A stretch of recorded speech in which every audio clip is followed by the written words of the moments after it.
احمد اور ماہین کے درمیان ایک خاموش سمجھوتا ہوتا ہے۔ وہ محبت جو سچائی کے راستے میں ڈگمگائی تھی اب اور مضبوط ہو چکی ہے۔ ماہین آخرکار اپنی بہن کی روح کو انصاف دلا کر آزاد ہو جاتی ہے۔ احمد اس کا ہمسفر بنتا ہے اور زویا ایک نئی زندگی کی شروعات کرتی ہے۔ اس ڈرامہ سیریل کے حوالے سے اپنے رائے کے اظہار لازمی کمنٹ کریں، ساتھ میں ہمارا یوٹیوب کا چینل سبسکرائب کرنا مت بھولیے۔ Thanks for watching. اللہ حافظ۔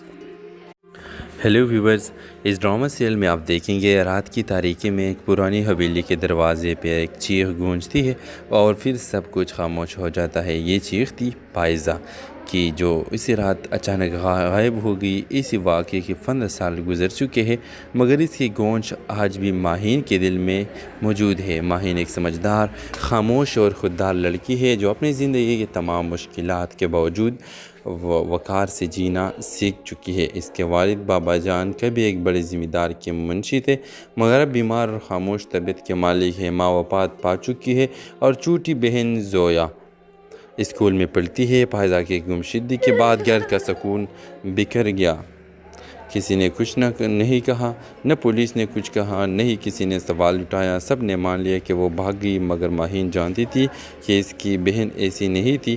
ماہین اسکول میں پڑھاتی تھی اور ایک دن اسکول کے فنڈ ریزنگ ایونٹ میں اس کی ملاقات احمد سے ہوتی ہے جو ایک معروف وکیل ہے اور غریبوں کے حقوق کے لیے لڑتا ہے۔ وہ سچائی کا عاشق ہے اور ہمیشہ حق کی طرف کھڑا ہوتا ہے۔ احمد ماہین کی شخصیت سے متاثر ہوتا ہے۔ ماہین کی خاموشی، اس کی نظریں، اس کے انداز میں ایک عجیب سا دکھ چھپا ہوتا ہے جو احمد کو اپنی طرف کھینچتا ہے۔ رفتہ رفتہ دونوں کے درمیان بات چیت شروع ہوتی ہے۔ احمد کو ماہین کے دل کی تنہائی محسوس ہوتی ہے لیکن ماہین کبھی بھی احمد کو اپنی بہن پائیزہ کے بارے میں نہیں بتاتی، نہیں اس رات کی سچائی جس نے ان کے خاندان توڑ کے رکھا ہے۔ ایک دن احمد کے پاس ایک کیس آتا ہے جس میں ایک پرانے زمین دار کے بیٹے پر لڑکیوں کی اسمگلنگ کا الزام ہوتا ہے۔ کیس بہت پرانا ہے مگر احمد سچ سامنے لانے کا ارادہ کر لیتا ہے۔ تحقیق کرتے ہوئے وہ نائلہ بیگم تک پہنچتا ہے جو اس علاقے کے بااثر زمین دارانی ہے اور احمد کو واضح اشارے دیتی ہے کہ وہ یہ کیس نہ لے ورنہ نقصان اٹھائے گا۔ احمد کیس لیتا ہے اور تفتیش میں